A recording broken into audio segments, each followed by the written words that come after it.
Celebrity, how are you doing? Rude boy. How's your Monday night going? It's going good. I just got back from Miami.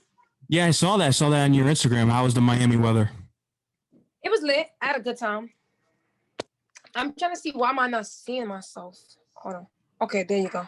Okay, there you go. There we go. There we Yes, go. There yes. on the other side. Yes, welcome to WSJU Radio, St. John's University. We're being played live, broadcasting from home due to COVID-19. How have you been during this whole time? Man, I've been good. When it first started, I was more like scared. I'm not gonna lie. Like not knowing what to do, not going to the studio that much, like just being scared in my house, stuck in my house. Not that I'm getting comfortable, but I'm still being safe, but just still, gotta live my life, and I still have to do what I gotta do. Mm-hmm. Or do you still live in New York? Because I know when you moved here, you moved to the Bronx. Yeah, I'm still in New York. You're still in New York. The scary thing is, I read today a report that the new strand of COVID-19 has been tested positive in New York. So it's crazy. Yeah, I mean, like I said, like I'm just more around people that I know, people that I'm around all day, my manager, my team.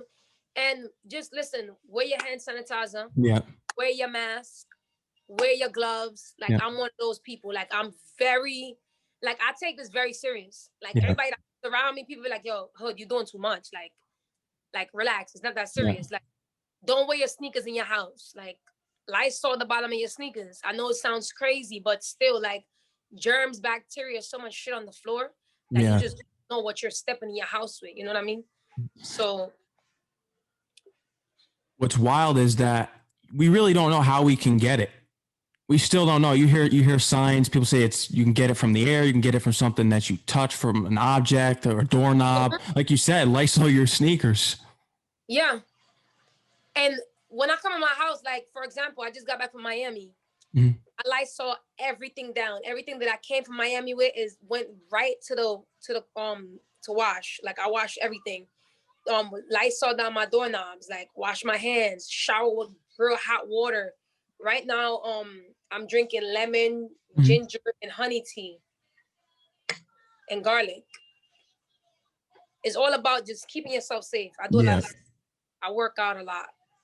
So, the only thing that's going to save you right now is your health. You know what I mean? What you put in your body. Do you believe in the vaccine? I know there's certain people that do and some others that don't. Not that I don't believe in it. I have to see Trump take it first. And I really have to take me to the hospital with him and have me see him take it first. Then after he take it, then maybe his mom and his grandmother, because you know niggas love their mom and their grandmother. So when I see them take it, then I do it. Other than that, I'm good. Yeah, I hope. What about you? Me, it's difficult. I want to trust it because I just want to get back to normal.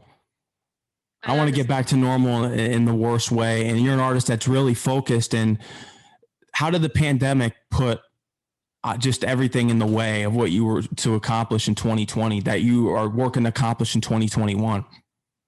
I mean, it definitely did stop a lot of shows for me because before the pandemic, I had a lot of shows, at least like 9 shows, like back to back to back, that I had to cancel every show. And my contract, I don't give money back.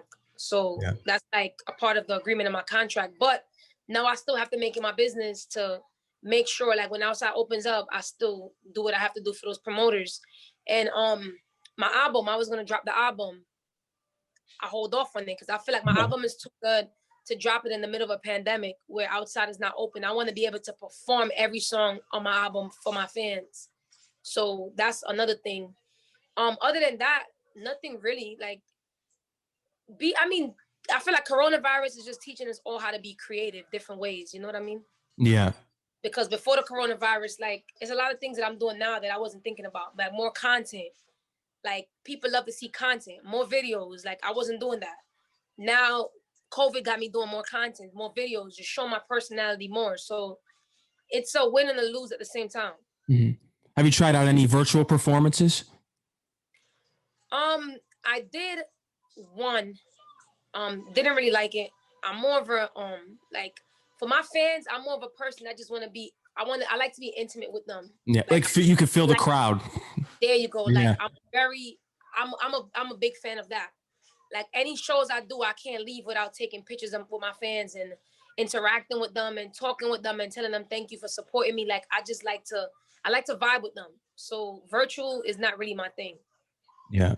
I've talked to plenty of artists that feel the same way. And like I said, I hope this pandemic goes away as fast as possible so that we can get back to our normal lives. Hopefully by the end of next year, everything will work itself out. But I want to start from the beginning. What was it like growing up in Jamaica? Growing up in Jamaica was really good for me because I left Jamaica when I was 12. Yep. So from 12 going to high school, I went to high school down there. So it was good. I grew up with my great grandmother. She was very strict. So I didn't get to do a lot, but my friends playing sport, it made me very athletic. I play it's not one sport you could probably tell me like, yo, Hood, come on, let's do this. And I can't do it. I play cricket, football, basketball, like everything. Cause in Jamaica, we don't really, well, now everything, of course, got more modern. But back in the days when I was there, we didn't really have like no parks. Like you see how we have parks here where they have basketball courts and they have football court and stuff like that. We didn't really have that down there, at least not in my neighborhood. So everything, the girls and the guys is mixed together. So it wasn't really no like, okay, the girls play this sport and the guys play that sport. Everybody was just doing everything one time. So it teach me how to be very athletic, just very smart, very street smart. There's a lot of things down there that you gotta know, and just living off survival, like being street smart, knowing that, you know, not to be a snitch, seeing blind, hearing deaf. Like I grew up on that. Like if you see something somebody asks you, nope, it's not none of your business. Like teach me how to be smart. Yeah. Well, that's different in America as the colored hair menace in New York is opening his mouth to everything. Not back home. Definitely not. Yeah, no, he wouldn't survive there. Nah, pay for that in Jamaica. I wish we could send him there, but he'd probably have to be sedated or something. That was a good one. Oh, man. What was it like your first time in America? I mean, America has its flaws, as we all know, police brutality, white supremacy, but do you believe in the American dream? Yeah. Yeah. Honestly, yeah. More for me when I was a kid, everybody wanted to come to America. Like my family, them used to go visit Jamaica, and I used to be like, yo, and they can't just put me on a suitcase, like just bring me back on a suitcase. And they used to look at me like, damn, like she's beasting. But now I feel like America is the land of opportunity. It has its bad and stuff like that. But if you come here with ambition and you come here with a focused mind to be successful, it's a lot of opportunity here. And I have to give that props to America. So that's one thing I can really say. It's definitely the land of opportunity. I really believe in the American dream. I'm living it right now. So yeah, I can't say anything else. You know what I mean? My mom made sure I came to America to let me live the American dream. She felt like it would give me a better opportunity, and it did. Yeah. In high school, I heard that you learned how to play many instruments. I heard the violin. Yeah, I went to high school for violin and dance. Yep. And how was that? It was good. I was always into dancing, even when I was back home. Dancing, music runs in my family. A lot of my family are musicians. Some of them, of course, didn't take it serious, but a lot of them are very good musicians and very good dancers. Like being raised in Jamaica, couldn't not know how to dance. Or you couldn't not know how to do certain things. Like music was really in me. Like, so playing the violin was something that was good for me. I wanted to experience it and I wanted to do something different. And that was that for me. Would you ever consider incorporating the violin that you learned from going to school into your music? Yeah, I would love to. Yeah. I feel like if I put my mind to it again, I could become good at it. Because you know, anything you do and you stop, you do fall off. Something that I like about you is that I feel as though whatever you put your mind to, you can do it. You make so many different genres of music, hip hop, trap reggae. You can do anything, dance hall. Is there any other certain genres that you want to get into? I mean, anything. I really want to do Afrobeat. I'm definitely into that. Reggaeton, definitely into that. Like I really love music. Like when I first started doing music, I didn't do music like, oh, I'm gonna blow up and I'm gonna be rich. Like I did music because I love music. Like my mom and them tell me stories like growing up in Jamaica, I used to go around in my neighborhood and sing for her friends, and they used to give me money and stuff like that. So I really, really love music. And I feel like when you're a music lover, like I dance to Spanish songs, like Spanish reggaeton, like bachata, like salsa. I don't know nothing they're saying, but the way it makes me feel when music, like when you hear music, it's just a feel. It's a feel for me. Yeah, I agree. I like all types of music except for country. I can't do that. But no, I'm not a country fan at all. Something that your music does, I think it does that well. I think you bring a lot of different people together, and they're able to vibe. Thank you so Because much. at our University of St. John's, Walking Trophy was one of the most requested songs when our callers call in. Yeah, Yeah.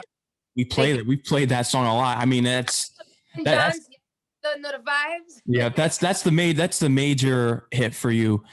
But besides that, how old were you when you realized that this was going to be the path that you take in life with music? Honestly, that's a good question. Nobody never asked me that. How old was I? Going to high school, because I can't really count when I was younger, because that's just like still stories that my parents tell me, my mom tell me, my cousins, my uncles and them. But really high school, middle school, because middle school you get to choose like what schools you want to go, and if you get past and you get the grades and stuff or the credit for that school, then that's what it is. But really middle school, when I first was like I want to go to high school for violin and dance, I'm like, this is really what I want to do. Like I really want to do music. It was a lot that was going on. My mom stopped working, so I really fall off with just being focused on music and dance. I started working at 9 to 5. So then I got distracted, started helping my mom with her bills. But I never forget, one day I was at my job and I was freestyling. I was freestyling a Bounty Killer song. I used to freestyle Bounty Killer songs, Vibes Cartel, Beenie Man. And like, yo, like you really dope with this shit. I put the freestyle on Instagram, and she reposted it. And she was like, yo, you should really take this shit serious. She was like, yo, you know how much people I repost on my page and nobody don't go follow them? She was like, but people's really like rocking with your music. Like you should really take it serious. Yeah. And I feel like that was really the push, the extra push for me. It kind of gave me no choice. Because when she shouted me out, I got like 20-something thousand followers. Like people was already trying to like get me to do little shows. And that meant a lot. So I say 23. Yeah. And it's interesting to hear the shout out on Instagram and everything. From listening to your music, what I hear is that you don't like being by fake people. There are people that tend to hide their fakeness, and I have those people too. And you, like your song, cut them off. Yep. Now, with fake people, how do you think that we can just rid of them out of our lives? The best way to get somebody fake out your life is really let them borrow money. A wise man told me that. When the fastest way to get someone out your life is let them borrow money. Because they put a hard time giving it back. And my music for me, like dealing with, like even cut them off, and this is sad to say, right? You go through the fake stuff with the people that you love. It's never your enemies, it's always your family, your friends. And when I make music, it's so easy for me because I don't really have to talk. Yeah. Because when people hear like fake friends, fake family, no want it around me, they already start looking like, yo, Hood, I'm good, right? It's not me, right? I'm like, listen, if it's you, then you should know. So I feel like my music for me is another thing that helps because I don't really have to cut. I don't have to tell people, go F yourself. The music tell them, like, and then they will see my behavior and I'm acting towards them. Do you think social media has made it worse for people, especially fake people? Definitely. Yeah. Definitely. Yeah. Because I've seen people put shit up on social media that I personally know them. and we will just get off the phone and we be talking about something and they'll put something else up when they get off the phone. And sometimes I have to make sure I click on the name to like go see their profile pic to make sure it's not the same person I was just talking to. And I'm like, all right, this is getting real scary. Social media is a very dangerous place. It is. Yeah, Do you, even though that it has helped artists out, do you think that, especially yourself, I mean, you've gained a huge fan base off of social media. Would you prefer that we didn't have social media, or if there weren't? I've heard other artists say this: there aren't any followers. It's kind of, you just have a profile. Be honest with you, I would say no. I'd be lying if I say I would prefer not to have social media, because it also makes it easier for us because we get to really see people's behavior. Like when I really think deep into it, sometimes I be like, damn, I wish we didn't have no Instagram. Yeah. But when you think deep into it, Instagram shows you everything. Instagram show you how people behave. It shows you how people feel towards you. It shows you what people's thinking. Because sometimes they put some shit up and they don't even know they're burying themselves. And you're like, oh shit, thank God I didn't chill with this bitch yesterday. Yeah. Like the things they put up, especially when somebody's angry, they just go on a whole rampage and you're like, damn, like why so harsh? Or just like regular stuff. It shows you too much. You should really be happy that we have social media, because some people will always pretend. Yeah. Right? Like my grandmother used to say, see me and live with me is two different things. So for you to know somebody's true colors, you will have to live with them. So let's just picture the people who we don't live with them and we don't know. Mm-hmm. How would you know how they are? You're right. If you told me one time, you can't tell my behavior. You chill me 2 times, you might still not be able to tell. 3 times, you might not know. Now, if you make me come live with you, I promise you will figure it out. Mm-hmm. The same thing for social media. People lives there. Yeah.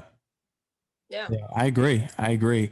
It's something that social media does too. It plays mind games. It plays a lot of mind games. Oh. Like you'll see someone, you'll like their picture and they won't like yours back, and people flip over that. I've talked to a lot of people. They're like, oh, well, they take it personally. And that's something that I've heard you say in interviews, is that you take a lot of things personally. I do. I'm a Cancer. Everything personal. Yeah. Because again, social media, if you really pay attention, right, you will really know how someone feels towards you. You just have to really pay attention. Like again, like you just said, you like their picture, but they won't like yours. If we have each other as a friend, and you see, it's no way I post 100 pictures you did not like at least 3 out of 100. You're right. But then if I post some sad shit, and I also have these people too. I'm gonna tell you something that I do. Mm-hmm. Some days I wake up and I just say something very sad, just to distract certain people. So I will come up and be like, damn, man, today was, it was crazy, crazy day, man. Wish it could be better. And I would know exactly who's gonna hit me up. And then you have the fake people that come like, is everything okay? Oh my God, that's crazy. Girl, I know what you're going through. Oh my God, you just know you have somebody to talk to if you ever need somebody. But when I post, I'm so happy. Life is great. My record just hit the radio. It's like crickets. Yeah. You understand? So it do show you, like you said, it's a mind game. Try it and see certain people that will really be happy, and then certain people that when you talking about your accomplishments, they're quiet. But when you're talking about sad shit, if you tell them you catch the cold, you got a hot fever, they want to come and be fucking doctor and give you remedies. Yeah. It's so true, because anytime I post my show, it never gets the traction as it does when I post something emotional or sad. Yeah. There you go. Because that's how they want to see you. Yeah. When you post your shows, you're doing too much. Yeah. Whatever, he's doing too much. He posted shit like 5 times. Like, ugh. Yeah. But you post some sad shit. Oh, let Drake post it. Then you're gonna hear all of them now. Yo, I'm so proud of you, bro. I've been watching you grinding, nigga. You've been grinding, bro, for a long time. I'm so proud of you. But it's like, damn, why you never told me this? 3 months ago, you saw me grinding. Yeah. It's life, man. Humans are weird. They are. What it is. Like, I love going to the zoo. I love the animals. I love talking with them. I love vibing with them. humans are very weird. A lot of human beings are very weird. And if you really think about it, you just won't have no friends or nothing. Because people's crazy. They are. They really are. And it's kind of funny just to relate a story, what we're talking about right now. When I was doing, I had another radio show that I was doing with someone who was accused of sexual assault. It was always a competition between me and him at the station. Like, I recognized it. And I was always the one who had the more success with the shows, but people always championed him. And I'm like, you championed a rapist. And I still don't get my flowers. Like, I put all my work in at the station, everything. And I'm the hardest worker there, but anything this kid did, he was one of the biggest fakers I knew. They championed him. You're too positive. Like, that's another thing too. I tell people all the time, and for artists, anybody that's listening, when you're doing positive things, it's gonna be harder. So for what you're doing, I know you're doing a good deed. When you're doing something good and positive, you're gonna get more fight. You're gonna get a harder time. People gonna fight against you. Yeah. And it is what it is. If you believe in God, right, and you believe in stuff like that, then you will see what happened to Jesus, right? They crucified him. He died for our sins. Yeah. So when you're doing good things, people will always give you a harder time and a fight. But if you go out there and tell people on your shows, you know what I'm saying? I've been popping this perk.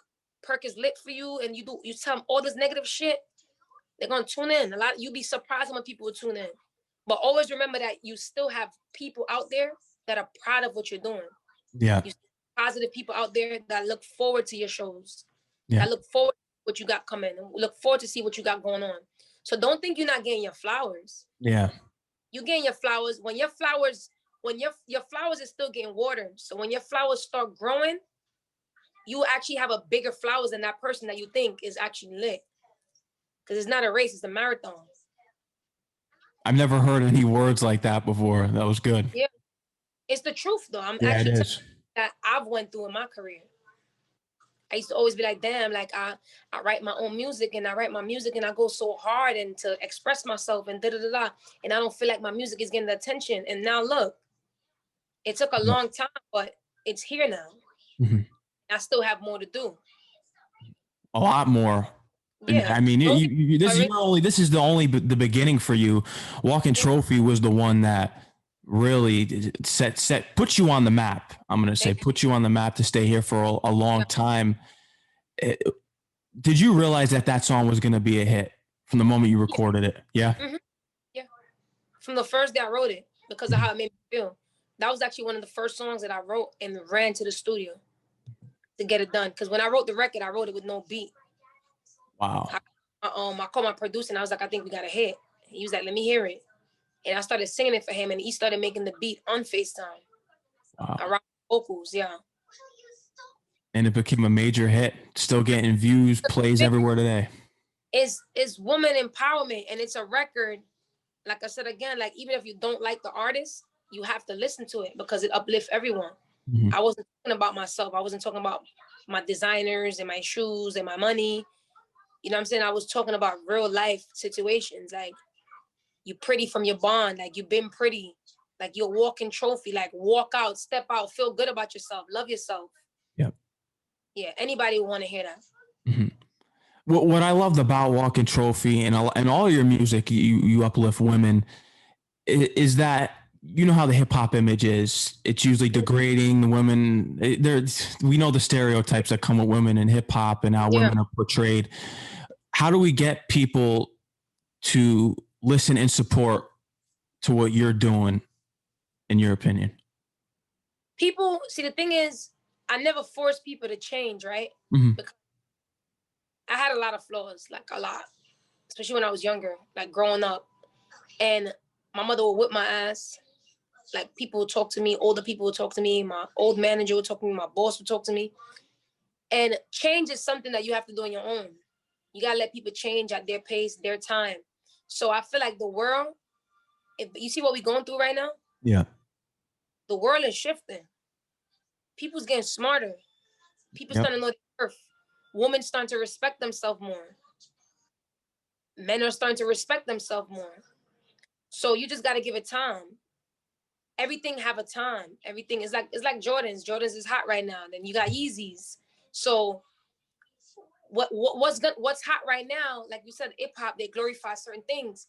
It's gonna come a time where people glorify to love themselves, and when people glorify, let women support women. Women are starting to support women a lot more, especially in the music business.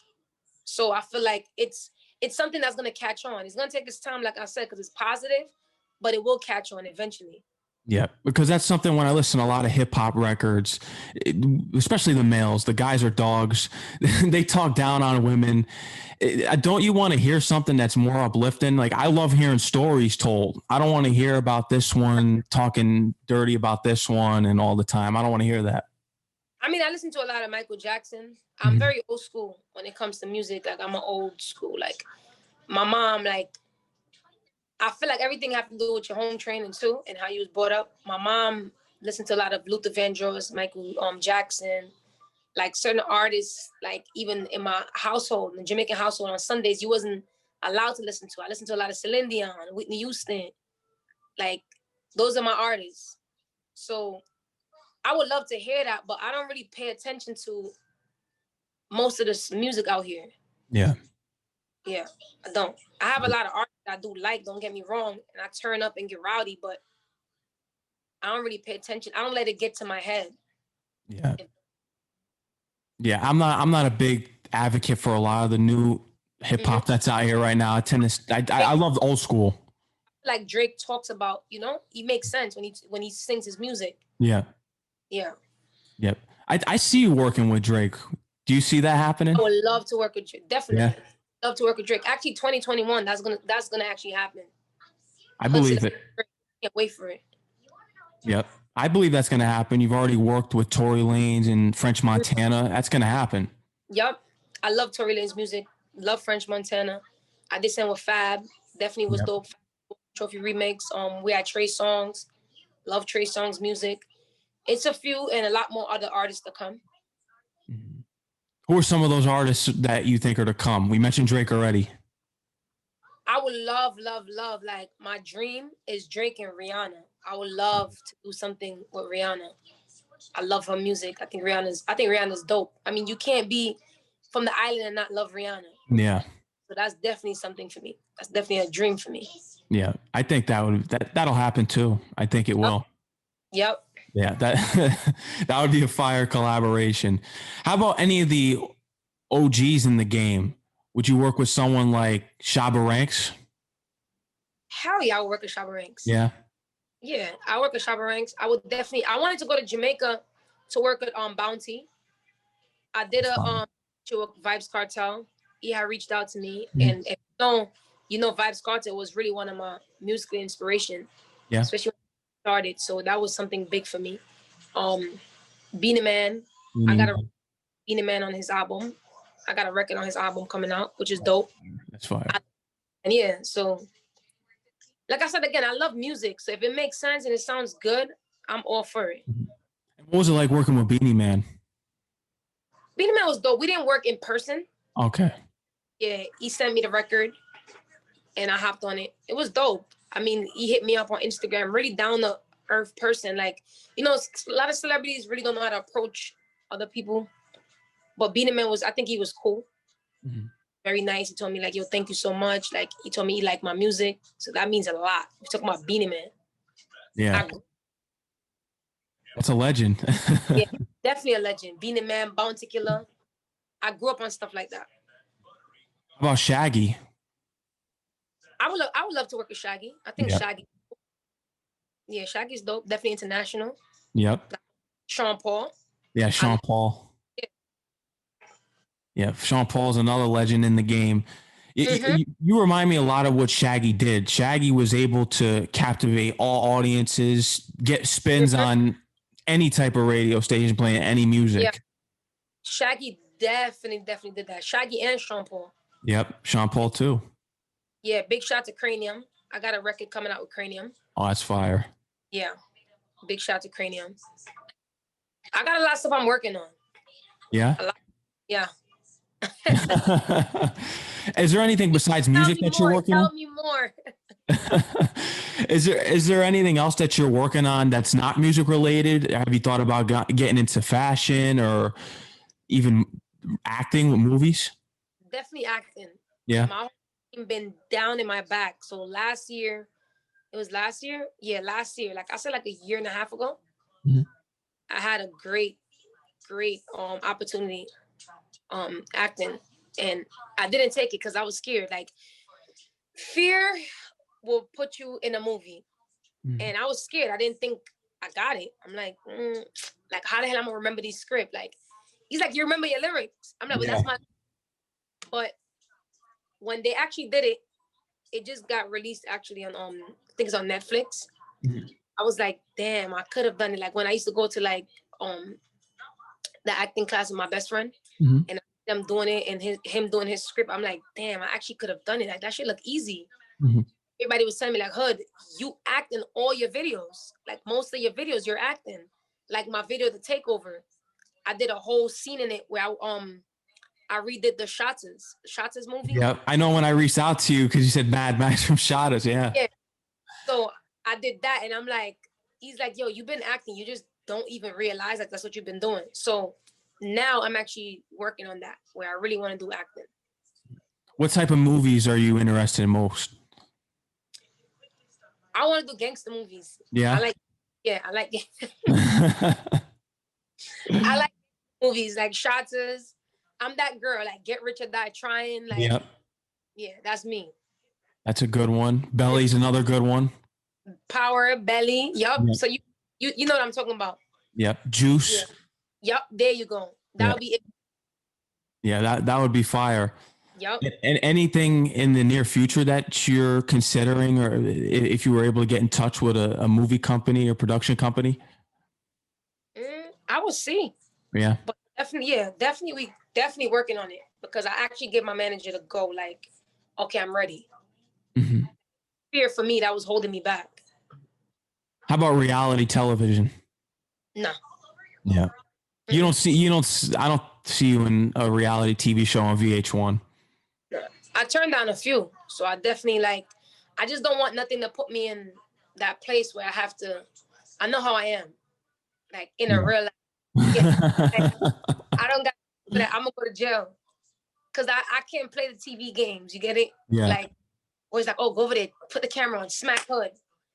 Oh yeah, next week. Like, I don't got time for that. Yeah. Like next week, then you see me getting smacked on camera, like I'll kill somebody. So I just rather do stuff in real life and stay to myself. Mhm. I'm good on the reality TV stuff. Yeah. I'm not a big fan of that either, but I Yeah, wanted to make sure. I do something with like my family, Mm. like in the real life of Hood Celebrity or This Is Tina. Mhm. Something with my family, like show my fans for real, like this is how I live. This is me. I would definitely do that. Yeah. I think Yeah. Jim Jones was doing something like that. See, that's dope. I didn't even know. That's Yeah, dope. I remember back in the day. I remember it was. I think it was his wife and his son. I remember it because it was more involved in his family life more than the realityness of it. Yeah. And don't get me wrong, reality TV, like I watch reality shows. Like Yeah. I sit down and watch Love and Hip Hop where my best friend was on it. But other than that, I just like I was doing it to support her. But after she got off of it, I was still watching it a little bit. And I think it's cool. It all depends on your personality. You just have to know yourself. I know myself, like, even when she was on it and she used to come home and complain to me, I used to be like, yo, I can't do that shit. Like I can't. So I think it's cool, like seeing other people do it. I won't knock it, but I just don't think it's for me. It's not my personality. One of your other songs I want to get into is your song "Run the Road." That was an acknowledgement to Chaka Demus. Mm-hmm. Yeah, that was classic. Thank you. Did he reach out to you? Actually, we spoke. Yeah. Yeah, we spoke, which was good. What was that conversation like? Just like the record is dope. Emo was like in tune with my manager, Mm-hmm. but he followed me on Instagram. I followed him back on Instagram, and he would comment on it like dope record and stuff like that. So that was good. Yeah, because that's a classic song, and you flip that. Yeah, I actually wrote that record 3 years ago. Wow. Mm-hmm. 3 That's years crazy. I didn't realize that. And it was one of the records that I slept on. I didn't care for it. Like, I was in a good mood in the studio, just freestyling. It wasn't a record that I'm like, oh, this is a hit. I didn't care for it. My manager kept forcing me like, yo, you got one with this record. We should put this out. And I'm like, I wrote that shit 3 years ago. It's so fire because it's like I said, it's the acknowledgement point of it. Because you're introducing not only what you're doing, but you're introducing something, a sound, especially with that beat that's heavily used, but you put your own flip on it, and people are not going to only respect your version, they're going to go back and listen to what Chaka Demus did. Definitely. And that's what they do, especially when they play it on the radio. Yeah. They bring his version. So that's a good thing. Especially, it was good for the culture. That's what I really did it for the culture. Yeah. That's something a lot of the new hip hop artists don't do, which makes me angry. They never pay homage to the MCs that came before them. You'll never hear someone nowadays, let's say, pay homage to Kumo D. You won't hear that. But you have to, because, well, I mean, as for me, right? Yeah. Speaking for yourself, you have to pay homage to the people who opened the doors for you.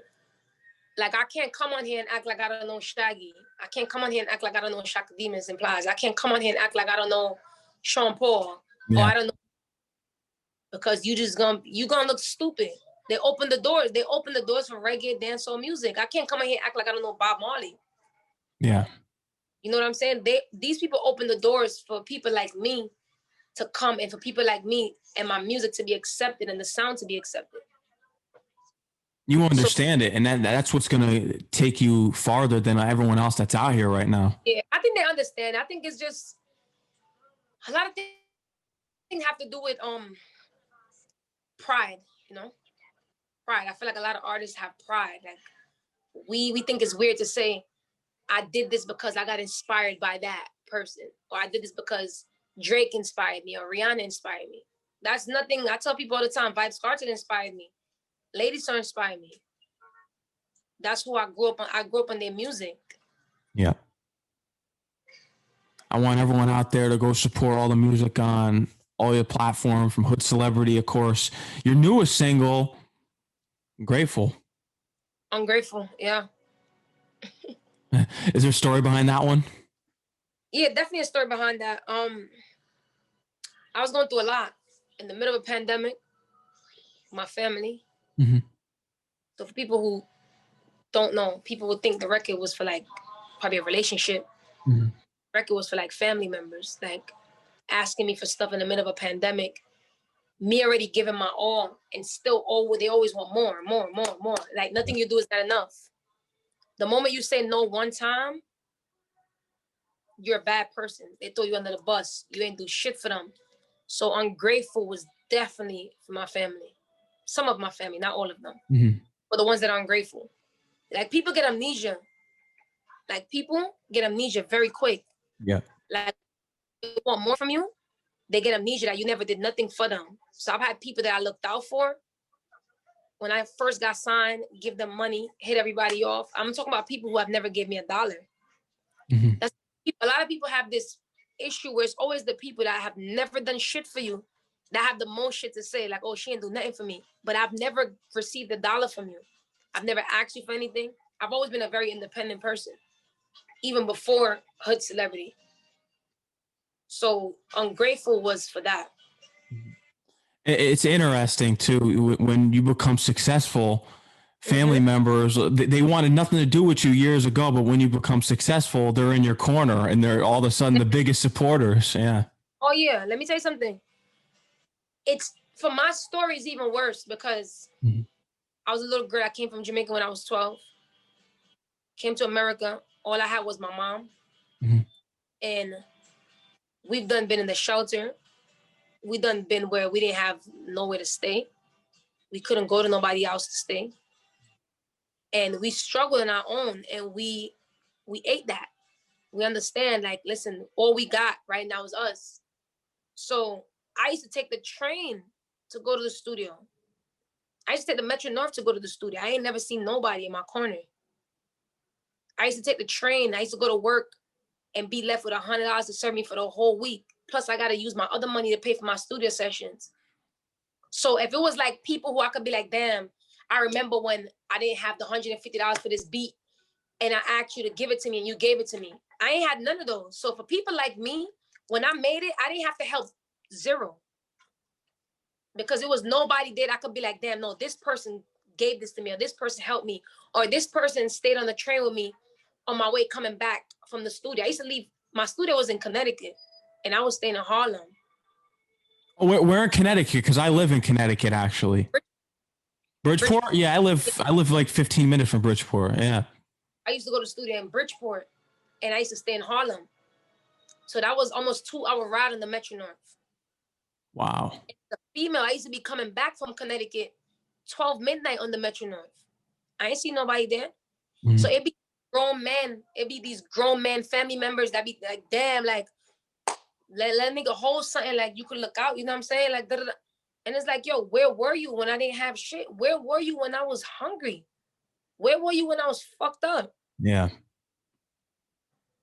Nowhere to be found, but all of a sudden when you're successful and they can gain something off of you, they're there. Yeah, that's what everybody changed your Pampers. They used to change your diapers. They used to give you this. They used to give you that. And it's like, cut it out. So yeah, that was what Ungrateful was for. And it was actually one of the easiest records for me to write, because that's really what I was going through. What was the most difficult record for you to write? A Daughter's Cry. And why was that? Because A Daughter's Cry is about my father, like me growing up without a dad, stuff like that. So that was like a very hard topic, something I held in since I was a little girl. But I had to get it out for other people out there, single mothers out there, kids growing up without no father, to understand that you're not the only one. Because I feel like I have a platform where a lot of people look up to me. So let's say it's a young girl that's struggling without having her dad, and she thinks it's the end of the world for her. It's like, nah, you're gonna be fine. Like, I'm hood celebrity. Yep. I have dad. And sometimes it's just okay to let people know, like, you're not the only one going through this shit. And I feel like when you let them know that, they feel a little bit better about themselves. See, you do it all. You tell emotional stories that are real that people can relate to, and you got a fun track like Broke Boy. Yeah. Yeah. For everybody. Music heals people. So I got music for everybody. Whether it's happy music, maybe you're a sad person, you just want to be cheered up real quick. I've had time when I'm getting my feelings and I'm sad, and I have certain type of music that I know is going to put me back up. Even if it's not my music, just certain artists that I listen to. One of your recent collaborations with Cash Doll, So Pretty, that's going up right now on YouTube, on all the platforms. That's another good one. Thank you so much. And that's another women uplifting song. Empowerment, yeah. Because we live in a world, like we were just talking about, like social media. It's so much. Like, I know, like, as one person, I can't do it all by myself. But we live in a world where Instagram really have these girls out here thinking that, like, and I'm gonna use myself as an example, right? Yeah. Before music, I didn't have not one pimple on my face, right? Not one pimple, not one dark spot. When I started getting into the music industry, I started wearing makeup, and makeup messes up your face sometimes and break out your skin and mess up your pores. So, and I was wearing it every day. And when I started getting dark spots, I started being insecure. But I wasn't insecure yet. I started being insecure when I come on Instagram and I see these girls, the face was like a baby butt smooth. And I'm like, hold the fuck up. So this is just my skin? Because she wears makeup and her face is mad smooth. Yeah. Her face is fucked up too. What happened is she don't show that. So these little girls out here now that have acne problems, right? That break out, like me, for anybody that's on here, listening to this, right? Yeah. Like monthly times, I get a pimple, whatever, it turns into a dark spot. But I show that side. But just understand that there's a lot of people out here that's going through the same thing that they just don't show you. They would never give you a chance to see the real them. And that's fine.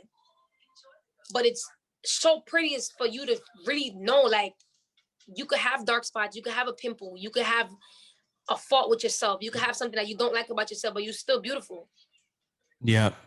And even the girls that you think are beautiful, some of them don't even feel like that about themselves. So they out here just fooling and tricking people. You thinking they don't have pause because they come on Instagram and they have to snap that picture like 30 times before they post it to get the right angle. And now a regular little girl that's in her crib or a regular female that's just going a regular 9 to 5, she's like, damn, I gotta get like her. And it's like, nah, you don't gotta get like her. You gotta just get like yourself and own that. Feel good about yourself. Why do you think that people just don't feel comfortable in their own skin? Everyone wants to be like the person they see in the magazine or the picture on social media. Like that. Instagram makes it like that. Instagram makes it like that. Why would you feel comfortable in your own skin if you go on a celebrity page or if you go on another girl page and see she have 100,000 likes and you post a picture and you only have 3 likes? You know what I'm saying? Yeah. Of course you're gonna feel, we're all human beings. Yeah. Of course you're gonna start feeling a little weird, like, oh shit. Like sometimes even you post a picture and people don't like it and you take it down. And it's like, this shit is really scary. You're like, oh, they like this one more. I post this one had 10,000 likes. This one only have 2. Let me take this one down. They don't like this one. So nothing you're really doing for yourself no more. And we all could get caught up in that. We all could get caught up in that life that's people's portraying. Because when you post a picture, you post it for it to get likes. Yeah. That's the reality of it, right? Mm-hmm. So if a girl sees she posts a picture and her picture got 10 likes and mine's got 20,000, she automatically think I look better than her. It's a crazy game. Social media is a crazy game. I'd love to read a book on it. If someone's out there has read a book on social media and what it does to people's minds, it's crazy. You probably have millions of things that people are thinking on social media. Yeah. It's like if you post one of your podcasts, right? Yep. And you post it with this artist and this artist have more likes, but the other artists don't have more likes. Maybe nobody liked the other artist because they think it was too dope. And they want to discourage you. Yeah. Sometimes you could post a song. I've posted songs and I'm like, damn, this one got more like interaction. This one have more people comment on it. But what about if they just didn't comment on the other one because they think like, oh shit, this bitch found another hit. Yeah. We know that this is a hit. Yeah, we're not even gonna like this one. Yeah. Let's discourage her. It's crazy. I'll give you an example. I remember when I had Fat Joe on my show a couple months ago, all my Instagram page was blowing up. All my followers were here kissing my ass. I'm going to say what it is. But when I have someone like Michael Rappaport, where are they? Like you have that one big person, they'll like it. Oh, wow. Once you have that one, wow, you can't excite them anymore.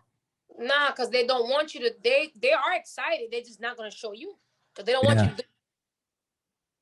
Like when I came out with So Pretty, it's like, this shit sound like walking trophy. Like this is not a walking trophy.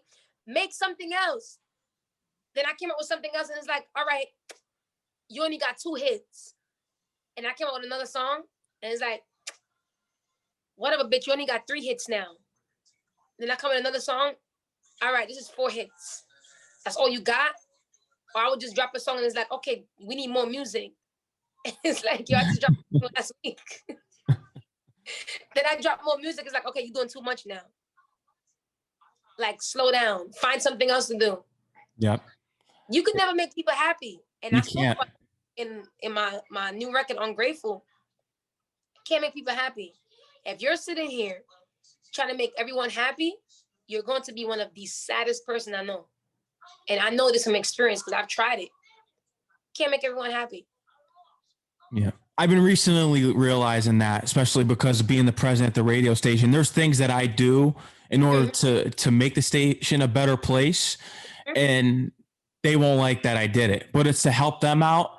And whatever I do to make it positive for the station.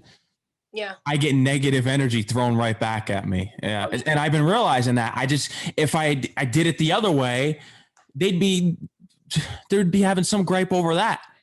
Because some people would take themselves down just to sink the whole shit. You understand that? Yeah. Okay.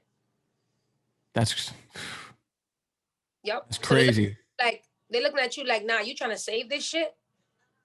Like, nah. You're doing too much. Yeah. So again, Listen, man, we just have to learn how to deal. The most difficult thing in life, in my life, I don't know about anybody else. The most difficult thing in my life right now for me to learn how to do, and it was a hard thing for me to learn, and I'm still learning. And I think I would never stop learning till the day I die, is dealing with human beings. Is learning how to deal with us. Because we are the problem. Yeah. Yeah, the problem is no one else. It's us. The most difficult thing in life is learning how to deal with us, human beings. You're right. Everyone acts differently. Everyone. So just imagine you live in a household and it's 5 of y'all and y'all all have different personalities. Y'all already go through crazy shit. So just imagine how much people's in this world that you're trying to figure out how to make everyone happy. You'll never get it right. You'll never figure it out. Think of it this way. Just dealing with human beings, and that we're probably the worst thing ever. Human beings are some of the most ridiculous people, ridiculous things in civilization. Was COVID-19, and maybe I'll get backlash over this, was this a different form of Noah's Ark? What was it? I mean, COVID-19, if this doesn't teach us how to really learn and how to love each other and how to support each other and be there for each other, I don't think nothing else will. For real, for real, for real. Yeah. If this wasn't a wake-up call for the world, I don't know what else is going to wake us up, because this is a virus that people are dying every day. People are dropping like flies. And if you're still out here trying to be bitter, trying to not support people, trying to not show love, then you're just a person that I can't save you. And especially the people that don't wear masks. Oh, that's another story. Yeah. Some people just don't care about anything. Nothing at all. It's crazy. I love listening to a Tupac clip. I remember I reposted it the day Trump got elected. It's like, how can you walk by someone with a wad full of cash in your pocket, you're a wealthy person like Trump, and just not even reach down to give him $1 or something? Because when you're a nasty person, no matter who you are, that's who you're going to be. It's crazy. I also heard another story. I saw a clip and it made me think differently. And this may surprise you. Michael Jordan and Charles Barkley were on Oprah. I found an old clip of Charles Barkley telling the story. Michael Jordan wanted to give him, the homeless guy, $1. Charles Barkley slapped Michael Jordan's hand and said, if he can ask you for money, he can go out and get a job. Wow. Wow. Yeah. I mean, I help homeless people all the time if I have cash on me. Yeah. So I wouldn't say, some people, it's not because they don't want to go out and get a job. Some people actually can get a job. You know what I'm saying? Some people can't do no better. Yeah. Some people are really in those predicaments. You understand what I'm saying? It's like growing up and people would say certain things like, yeah, but if you really want to do this, even though in life, if you really want to do something, you will get it done. Anything you put your mind to, human beings, that's the only power human beings, that's one of the power we really have. Anything we put this to, our mind, we could do it. We could get it done. But you have some people that was born with certain conditions and certain problems. Yep. That it's not like they don't want to get a job. They can't get a job. They're not mentally stable to have a job. You know what I'm saying? So exactly. maybe they wasn't mentally stable to have a job. Exactly right. Yeah. We got to get into the Funk Flex freestyle. Was that your most difficult freestyle that you ever did? Honestly, yeah. Yeah. Because I look up so much to Funk Flex. Like, I look up to Funk Flex. So me being able to freestyle in front of him, like, I was nervous. Like, on my way walking into the room, as soon as I started like freeing up and loosening up myself and got on the mic and I started like, gear like playing around, I started like loosening a little bit. But when I first got in the building, walk into the room, I was super nervous. Like, my whole body was shaking. I was scared. Like, damn, like, is he gonna think this shit I'm saying is fire? Like, whatever I'm spitting, is he gonna like this shit? Like, I was just nervous. But it was one of the dopest freestyle I've done. Yeah, that was good. I mean, I don't think he would sit up there and not like it at all, because I've heard some trash walk through there. So when you have someone that's talented on there, I don't think there's going to be a problem. Yeah, nah, he rocked with it. He liked it a lot. Yeah. Was there any advice he gave you afterwards? Huh? Was there any important advice that he gave you afterwards, after the freestyle? Yeah. Funk Flex always gives like good advice. Like anytime I would see him, like when I did the Flex show, whatever, he always give good advice. He told me like, yo, Hood, you do really good music. Like your music is really good. He was like, I'm not even just telling you this just to say it. Like you're really good. We all know Funk Flex is not a DJ that you could pay to play your music. If you don't, I think is not playing your shit. So when he told me that, like, just keep going, stay focused. He always tell me that, stay focused, and you got it. Like, remain how you are with the way I am with people. Like, just respect. Like, I'm a person who I stick to my word. If I say I'm gonna do something, that's what I'm gonna do. So he was like, as long as you remain who you are in this business, you're gonna go far. Keep doing your music, stay focused, and you got it. I think everyone who is a person of their word goes far. I'm that same way. I don't have time for blowing people off. I always help someone out. I'm not on that type of time. Today, because I just landed, I landed at 4 or something. Got my house like around 5 something. Yeah. And I was tired because I was on vacation in Miami. And I'm like, oh damn, like I was like, shit, I told him I'm gonna do the interview. Like, I gotta get up, like I gotta get lit. Cause I'm tired, like I just landed. So usually I'd be like, all right, I can do it. But I'm not that person. I just can't do that. I don't like to do that. I don't like to disappoint people. Yeah. Yeah, I can't. Like it will make me, the whole night I would think about it. Like, damn, like that was whack. Like, why would I do that to him after I told him I'm gonna do it? He made a flyer. Like, I just can't do that. Some people don't care. Oh, trust me. The best are the interviews when someone's driving the car and they're eating. I've had that before too. It's like, yeah, I don't mind it. You committed, you're here, but it could have been a little bit better for the campus that's listening right now. I'm not gonna lie to you. I've done a few interviews in my car, probably like 2 interviews in my car, where either I'm shooting. So if I'm shooting a music video, I'm doing a photo shoot. I had an interview where I was in the middle of doing a photo shoot. The time we supposed to go from one place to the other, I was already trapped in the car. So I'm like, I gotta get this done. Like I told my manager, like, stop the car right now, go park this shit in a little place where it's quiet, and we get it done. But I'm not gonna do an interview with you where you in the background like, oh yeah, that's sick. Yeah, I wouldn't do that. Some car interviews that I've had have been fun, but then I think there was one that I did. The person was eating while he was in the car, and it was too chaotic. I was like, I can't. This wasn't that great of an interview on that person's part. There was another one I did that I was on my way to my mom in Philly. I was on my way going to Philly to go visit my mom, and I'm like, I gotta go visit my mom. Like, I'm not going without going to visit my mom. I didn't see her for a long time. And my service kept going in and out. I felt so bad. Like, so bad. I'm like, and the guy was like, nah, it's okay. Like, I could call back in 2 minutes. And I'm like, damn. Like, and I thought about it the whole day. Like, I'm a thinker. Like, I hate when I feel like I just don't like to disappoint people. Yeah. Like, if you promise me something and you don't get it done, I'm going to be upset. Because I'm a word. Your word is all you have. It's all you got. Yeah. If I can't take your word for it, I can't trust you. Yeah. And I respect you. I agree. Yeah. It gets me thinking if I do something wrong, I don't like loose ends. Everything's got to just finish out, bottom out. I can't do it. I gotta tell you, listen, I can't do it. Max, I can't do it. But what else can we do that can make sense? Yeah. But I'm not going to tell you I'm going to do it and not get it done.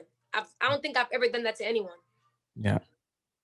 And that's probably why you're here right now. The positive energy gets you a long way. Trust me, there's a lot of artists that have negative energy. The people that have dealt with my show lied to me and blew off my show. And I tell them in the messages, go F yourself, but they deserved it. And they they don't belong where they belong because they have too much negative energy. I'm someone that wants to give artists exposure on campus. I'm going to be talking to your manager afterward. I want to put you on the performance list at St. John's too. So If you love to perform for St. John's, because I think, yeah, because we have spring concerts and we do basketball performances, St. John's, Red Storm. I think, yeah, I definitely love to talk to your manager about that for next year when this when everything opens back up. That's pandemic dope. thing. Yeah, yeah. I'll be in touch with you with that. But it should really be the people who are positive that really get to where they want to be. No, thank you. I mean, don't get me wrong. Like I said again, everybody just change on their own pace. I've passed that stage. Yeah. If you'd have met me 5 years ago, if you'd have met Tina 5 years ago, Tina was very negative. I was young. I thought I knew everything. Stupid, dumb. I was one of those hothead. Want to fight. The fuck this nigga think he just said to me? Like, I was one of those. As you get older, like, you don't really have time. You don't have time for shit like that. Like, negative energy make me not sleep. So if I feel like you're going to come to throw me off my vibe, I'd rather not deal with you at all. Because I passed that level. If you're still at that level, that's fine. Take your time until you grow, because I had to take my time. But I can't take me there. I passed that stage already. I don't want to be a negative person. It takes so much work, so much lies, so much shit you got to keep up with. That nasty energy and negative energy chase the money away. Chase the good vibe, chase the good energy around you, chase it away. Yeah. You're right. You're absolutely right. What can your fans expect from the new album? Do you plan on dropping it this year? Yeah. Definitely dropping this year. I'm dropping a lot of records. I feel like this album is gonna really give my fans a chance to really see how they know I'm talented, but just to really like hear it now. I have every different vibe on that album. Every different vibe. Reggae, hip hop, R&B, dancehall, every different vibe, and that's me.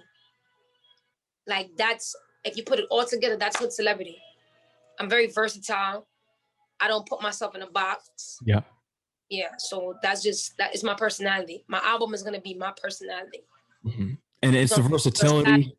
It's the versatility that really makes you, and you're gonna appeal to not just people in dancehall and reggae, but everyone, hip hop, R&B, like you said.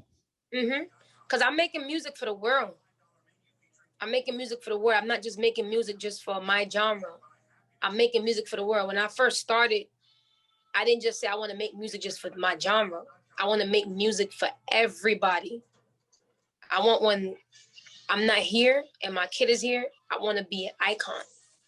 People could talk about me like, your mom music helped me, or her music saved my life.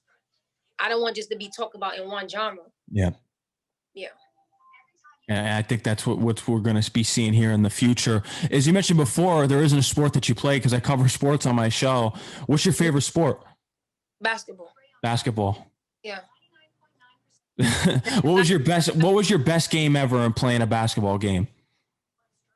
My best game ever playing a basketball game, I never forget. I was in St. James Park. St. James Park in the Bronx. And I whooped this boy ass in basketball. Man, he got so mad, he blocked. Like, when you're playing, and I'm short. He was so I was playing him, and I was making sure I didn't go in. I was making sure I just used 3-pointers or just stay out. And I'm very fast. Like, I know how to run fast. So when he saw that I was beating him, he started playing me very aggressive. He started blocking me. He blocked me so hard, I fell to the floor, and everybody started getting mad at him. Like, yo, like, what's up with you? Like, she's a girl. Like, calm down. But that was my favorite game, because I actually beat him. That's a great story. It was one of those blocks where you wanted to take your head off when he blocks the ball, right? Yeah, I've had that happen. I've had that happen plenty of times. For your basketball team in the NBA, you lived in the Bronx, you're in New York. Are you a Knicks fan? Lakers. I respect that, as long as you're not a Nets fan. I like the Nets too. You like the Nets? I like the Knicks, to be honest. You like the Knicks? Being Jamaican, like, growing up, all I used to watch was the Lakers and the Celtics. If the Lakers wasn't playing, I didn't want to see nothing. Kobe Bryant, rest in peace, Kobe Bryant, Shaquille O'Neal. Those are my 2 favorite players.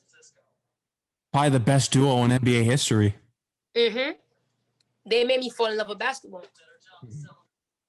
Yeah. Rest in peace to Kobe. 2020, that was the worst start of a year ever. 2021, we're starting out better. I'm hoping. I don't want 2021 to start off like that. Now, you know what? Let's not say hope, right? Let's have faith. Let's walk with faith. Have faith. 2021 is gonna be the best year ever in our life. 2021 gonna be our year. 2021, we're gonna accomplish things that we've never accomplished in 2020. 2021 gonna be a year of peace, love, support. Your podcast start blowing up. That's how we're gonna speak it. Because I feel like when you speak things with fear, you allow it to happen. Yeah. Give it a chance to happen. Like I see a lot of people like they didn't even make a New Year resolution because everybody's so scared. Like, damn, if 2020 was like this, imagine what 2021 gonna be. But let's not give it. I feel like we gave 2020 so much. You say you were just talking about negative people. Yeah. We get so much negative energy that's all it fed to us. We gave it so much power. I've never had a year in our life where we spoke about it as much as we spoke about 2020. We watered 2020 so much. We watered all plans on 2020. And that's why I was able to defeat us. Because we gave it so much negative attention. And we can't do it that way with 2021. No, 2021, let's speak positive energy into our life. It's going to be a good year. I think it's going to be a year where people actually get to live and do what they want to do, be free, be able to open back up the world. We go back outside. We start doing shows again. 2021 going to be a year where we start to really appreciate each other, to really appreciate the things that we took for granted. Yeah. We took for granted in 2020. 2021 going to show us how to appreciate them. Like just being able to just go outside without a mask. You see how we didn't appreciate just showing our face? Yeah. Now you can't show your face. We didn't even understand that. We didn't appreciate how it felt to be able to spit in the garbage can. Feel like you had a nasty taste in your mouth. Yeah. Now you take off your mask to spit because you're scared. So 2021, we're going to be able to appreciate those things. Appreciate going to the mall, even if you didn't have no money. You were still able to go. Now you don't even want to go because too much people in there. It's too crowded. You're scared of COVID. Yeah. Being able to go see your family, go visit your family just to see them. You took that for granted. Now you can't even go see your mom without having a mask on. 2021 going to be beautiful. I feel like a lot of people, we learned so much. What are some of your main goals for 2021? Even your New Year's resolutions, as they say. I know you said before that everyone has to write their New Year's resolution, but if you want to speak on it here, I'm sure the audience would love to hear it. It's really, really, really to love myself more. I feel like I didn't do that. Like I thought I did, but I didn't. Because the things I allowed people to do to me, to hurt me, show me I didn't love myself. Because when you love yourself, you protect yourself. You keep yourself safe. You know who to be around. You know who not to be around. You know who to give your heart to. You know who not to give your heart to. So 2021, that's my big goal, is to love myself more. Because once you start loving yourself, people have to love you. People only don't love you when you don't love you. But if you love you, people are going to have to love you. If you care, they're going to have to care for you. If you respect you, I got to respect you. Because guess what? If I don't, you're not going to tolerate it.